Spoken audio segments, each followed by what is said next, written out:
Hello everyone, welcome back to my channel. आज हम start करेंगे क्लास 9 चैप्टर 1 नंबर सिस्टम की एक्सरसाइज 1.3 का question number 1। Write the following in the decimal form and say what kind of decimal expansion each has. कुछ parts दिए गए हैं, हमें इनको डेसिमल फॉर्म में लिखना है और बताना है कि वो डेसिमल की कौन सी फॉर्म है। यहाँ पर उसी फॉर्म के बारे में बात हो रही है जो मैंने आपको इंट्रोडक्शन वाले पार्ट में बताई थी, डेसिमल एक्सपेंशन। अगर आपने अभी तक वो वीडियो नहीं देखी है तो जाके जरूर देखिएगा, उसका लिंक मैं डिस्क्रिप्शन बॉक्स में ऐड कर दूंगी। एक्सरसाइज स्टार्ट होने से पहले अगर आप इंट्रोडक्शन को देखकर आएंगे तो एक्सरसाइज करने में बहुत ही ज्यादा ईजी रहता है, पता होता है कि कौन सी चीज क्या है और कैसे करनी है। ठीक है, इसमें हम वही पढ़ेंगे, terminating, non terminating and non terminating recurring. ठीक है, चलिए स्टार्ट करते हैं। First part 36/100। डेसिमल एक्सपेंशन कैसे लिखूंगी मैं इसका? 2 0 है, 2 से पहले पॉइंट लग जाएगा, क्वेश्चन खत्म। एंड तो ये कौन सी टर्म है हमारी? टर्मिनेटिंग।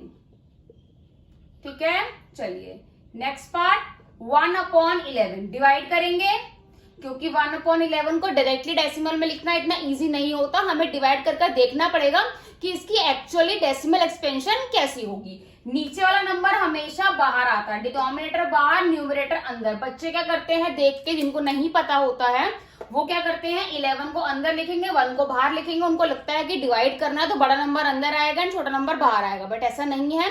डिनोमिनेटर हमेशा बाहर आता है, चाहे वो 100 हो, लाख हो, कुछ भी हो, डिनोमिनेटर हमेशा बाहर आएगा, न्यूमरेटर हमेशा अंदर आएगा। ठीक है, अब 11 डिवाइड नहीं होगा, 0 लगाएंगे, 0 तो पॉइंट, अगेन 0 तो 0, क्योंकि 10 भी नहीं होता।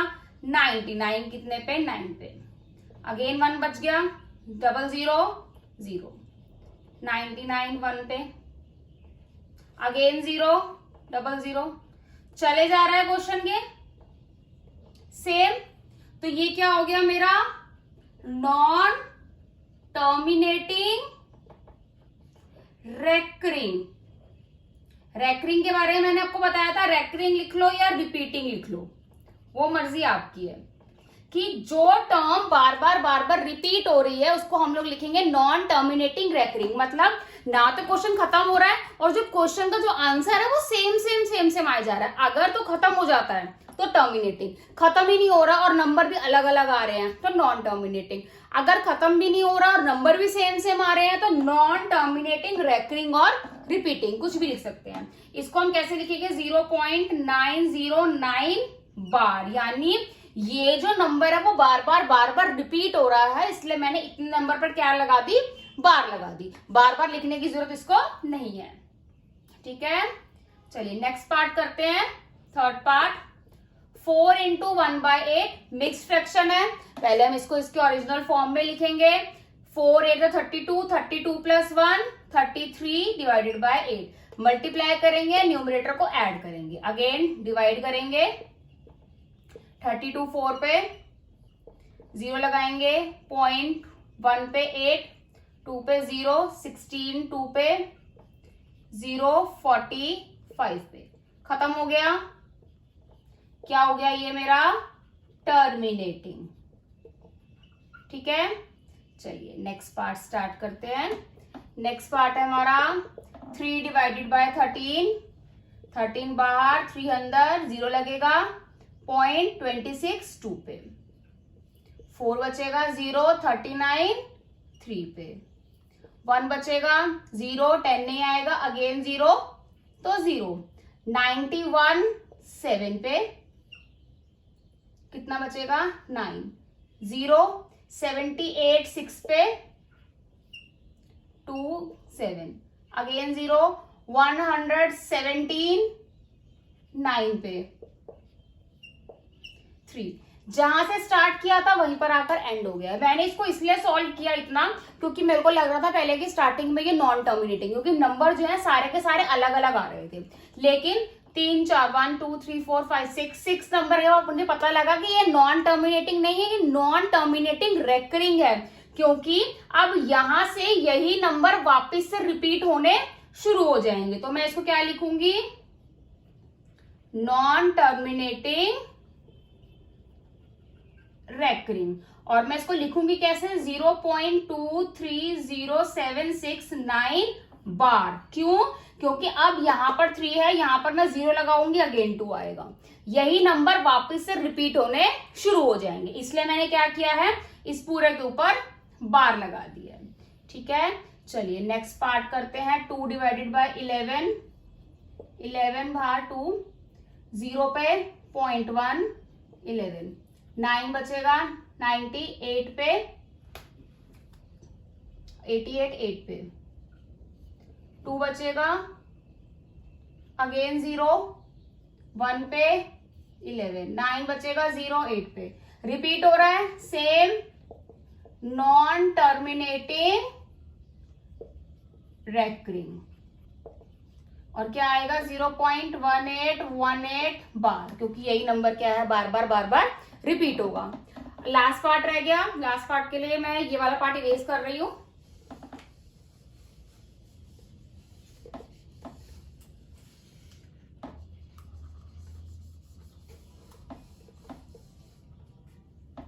सिक्स्थ पार्ट, 329/400, 400 बार 329 अंदर, 0 लगाएंगे, 3200 कितने पे आएगा, 8 पे, क्या बचेगा, 90, अगेन 0, 800 2 पे 100 बचेगा, अगेन 0, अगेन 800 2 पे 200 बचेगा, अगेन 0, 2005 पे, ये भी खत्म। तो यानी टर्मिनेटिंग। बहुत ही इजी था, सिर्फ क्या करना है, मेन इसमें क्या है, बताना है कि ये डेसिमल की कौन सी एक्सपेंशन है, क्योंकि डिवाइड करने को सभी को आती है, ऐसा कुछ नहीं है। मेन क्या है कि ये जो डेसिमल एक्सपेंशन है ये क्या है, कौन सी एक्सपेंशन है, पेपर में वो लिखना होगा, उसी के मार्क्स होंगे। डिवीजन के मार्क्स नहीं होते हैं, इसके मार्क्स होते हैं, क्योंकि हमें पेपर में बताना ही यही है कि कौन सी एक्सपेंशन है। इजी था, बस पता होना चाहिए कि कौन सी टर्म जो है वो कौन सी है। ठीक है, चलिए इसका नेक्स्ट क्वेश्चन स्टार्ट करते हैं। क्वेश्चन नंबर 2 स्टार्ट करते हैं। You know that 1/7 is equal to 0.142857. Can you predict what the decimal expansion of 2/7, 3/7, 4/7, 5/7, 6/7 are without actually doing the long division? If so, how? हमें क्या दिया है क्वेश्चन में, 1/7 की वैल्यू दी है और बोला है 2/7, 3/7, 4/7, 5/7, 6/7 इन सबकी वैल्यूज निकालनी है, बट हमें लॉन्ग डिवीजन नहीं करनी है। बिना लॉन्ग डिवीजन के क्या करना है, हमें वैल्यूज को फाइंड करना है, यानी कि बेसिकली हमें 1/7 की हेल्प लेकर इन वैल्यूज को फाइंड करना है, क्योंकि अगर हम इनको करने बैठेंगे तो बहुत लंबा प्रोसेस चला जाएगा, इसलिए हमें क्वेश्चन में वैल्यू दे रखी है। अब हमें क्या करना है, इन वैल्यूज को प्रिडिक्ट करना है। अब इनको निकालना तो मुश्किल है, 2/7, 3/7, 4/7, 5/7, 6/7। इस 2/7 को मैं ऐसे लिख सकती हूँ, 2 × 1/7, इजी है काफी लिखना, बात वही है, 2 1s are 2 and 2/7, 3 × 1/7, 4 × 1/7, 5 × 1/7, 6 × 1/7। अब क्या है हमारे पास, 1/7 की वैल्यू गिवन है 0.142857, इजीली मल्टीप्लाई करके हम निकाल सकते हैं। 2 7s are 14, carry 1, 2 5s are 10, 10 + 1 11, carry 1, 2 8s are 16, 16 and 1 17, carry 1, 2 2s are 4, 4 + 1 5, 2 4s are 8, 2 1s are 2 and point. तो यानी कि हमारी 2/7 की वैल्यू क्या आ गई, 0.285714। ऐसी हम लोग बाकी सारी वैल्यूज को भी फाइंड कर लेंगे। 3 × 0.142857, 3 7s are 21, 3 5s are 15, 15 and +2 17, carry 1, 24, 24 and 1 25, 2 carry, 2 3s are 6, 6 and 2 8, 3 4s are 12, 2 carry, sorry मैंने गलत कर दिया, दोबारा करते हैं। 3 7s are 21, 15, 15 and 2 17, carry 1, 24, 24 and 2 25, 3 2 जा 6, 6 plus 2 8, 3 4 जा 12, कैरी 1, 3 1 जा 3 plus 1 4, 0.428571 किसकी वैल्यू आ गई? 3/7 की।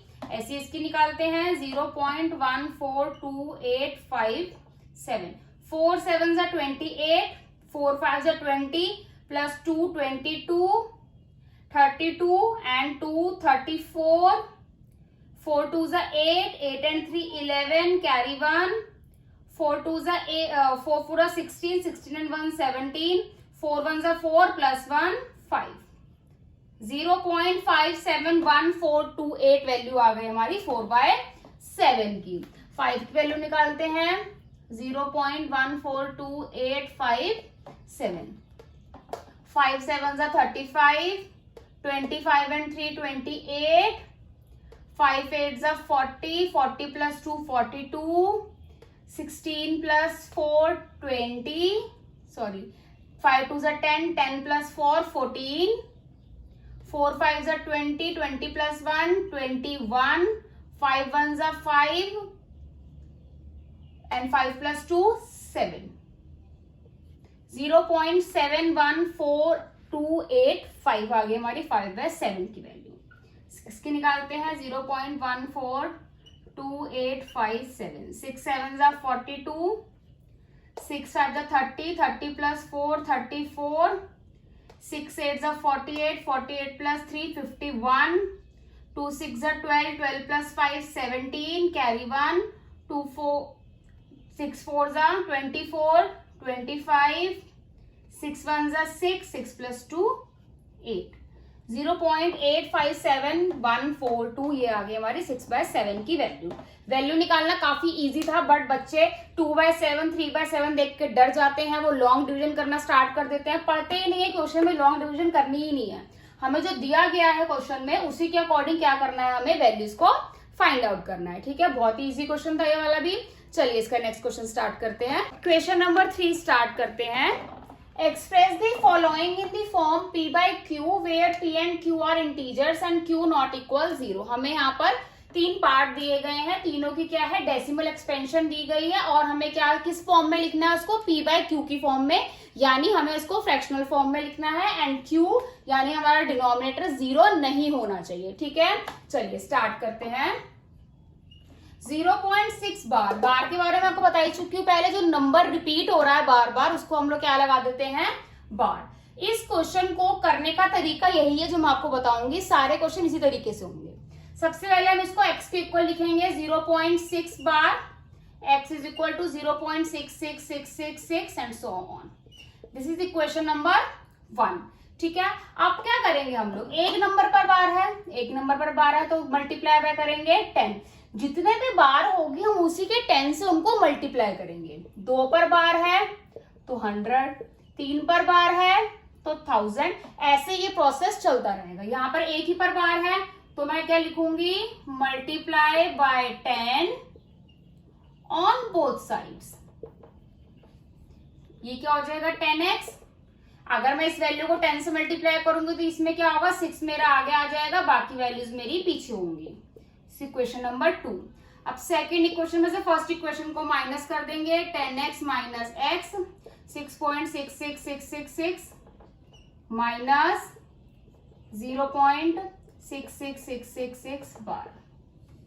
10 में से x गया 9x, 6.66666 और 0.66666 कैंसिल, ये क्या आ गया 6।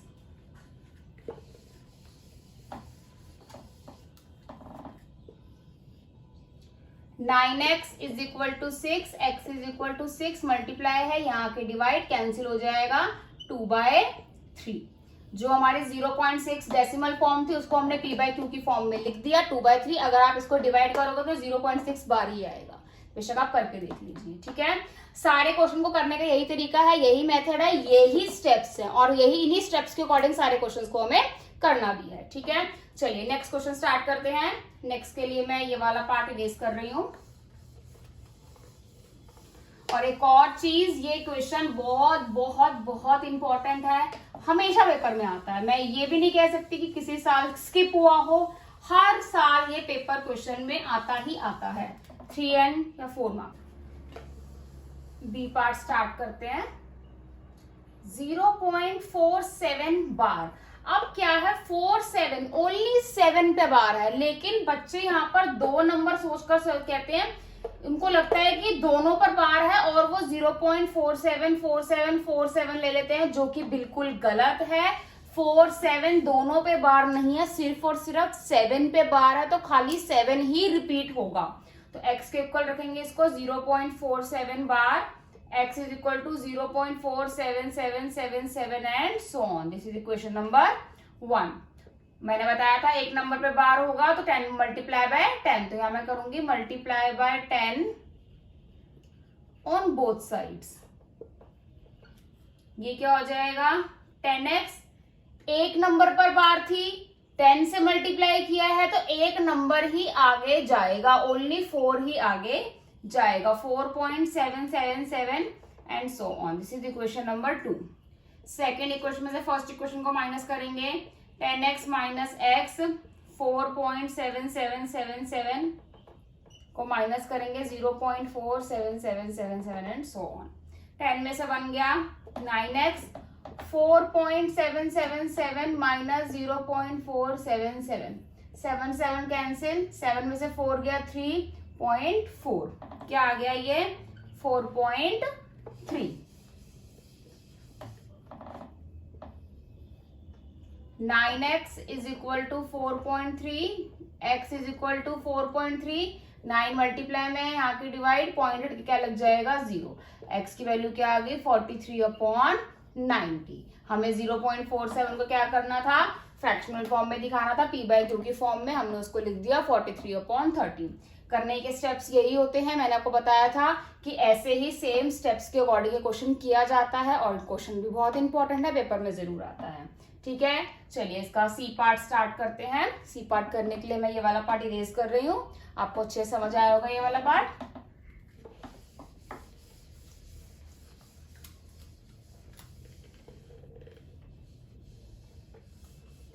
Zero point 0.001। अब यहां पर जो 001 पे बार है वो भी बहुत इंपॉर्टेंट है। 0.001 बार, कई बच्चे इसको खाली 1 ले लेते हैं, वो 1 को रिपीट कर देते हैं, क्वेश्चन सॉल्व कर देते हैं, जो कि बिल्कुल ही गलत है। ऐसे सॉल्व नहीं करना। रिपीट क्या होगा 001 ही रिपीट होगा, 001 001 001 एंड सो ऑन। अब 3 नंबर पर बार है तो मल्टीप्लाई किससे करेंगे, 1000 से मल्टीप्लाई होगा, तो क्या करेंगे multiply by 1000 on both sides. x को मल्टीप्लाई करा 1000 से 1000x, जब हम लोग इसको 1000x से मल्टीप्लाई करेंगे तो 0.001 1000 से, तो 1 क्या चला जाएगा मेरा आगे चला जाएगा, तो ये क्या हो जाएगा 1.001 001 001 and so on. This is equation number 1, this is equation number 2। Same second equation में से हम लोग फर्स्ट इक्वेशन को माइनस करेंगे, जैसे हम लोग करते आए हैं अभी तक सारे क्वेश्चंस में, सब में सेम ही करना है, स्टेप सब में सेम है। 1000x minus x, 1.001 001 001 and so on, minus करेंगे 0.001 001 001। 1000x में से x गया 999x। अब ये वाला 1.001 001 001, इसमें से 0.001 001 001, सारा कैंसिल, क्या बच जाएगा 1।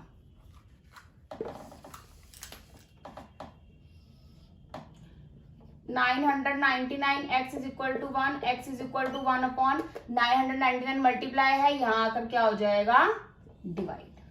ठीक है, 0.001 को हमने किस में लिख दिया, p/q की फॉर्म में लिख दिया 1/999। बहुत ही इजी क्वेश्चन था, और जितना इजी है ये उतना ही ज्यादा ये इंपॉर्टेंट भी है, मैंने आपको बताया है पेपर में जरूर आता है ये वाला क्वेश्चन।